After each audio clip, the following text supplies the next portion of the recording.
جس سال میرے حضور صلی اللہ علیہ وآلہ وسلم تشریف لائے تو اس سال سبزہ اتنا زیادہ پیدا ہوا، بارشیں اتنی زیادہ ہوئیں کہ جانور اتنے فروا اور موٹے ہو گئے کہ لگتا تھا کہ چربی سے پھٹ نہ جائیں۔ جو بھی تجارتی قافلے گئے ہوئے تھے خاصا نفع لے کر آئے، چشموں کا پانی بھر گیا۔ اس سال درختوں پر پھل زیادہ آیا۔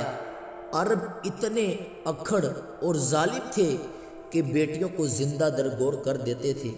جس سال میرے حضور صلی اللہ علیہ وسلم کی ولادت ہوئی، کسی بھی گھر بیٹی پیدا نہ ہوئی، اللہ نے بیٹے ہی عطا کر دیے۔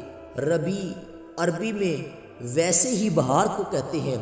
ربیع الاول آغاز بہار، پہلی بہار کا محبوب، جب کلیاں چٹک جائیں گی، گنچے مہک جائیں گے، کائنات میں بہار چھا جائے گی، تو جانے بہار بن کے آ جانا۔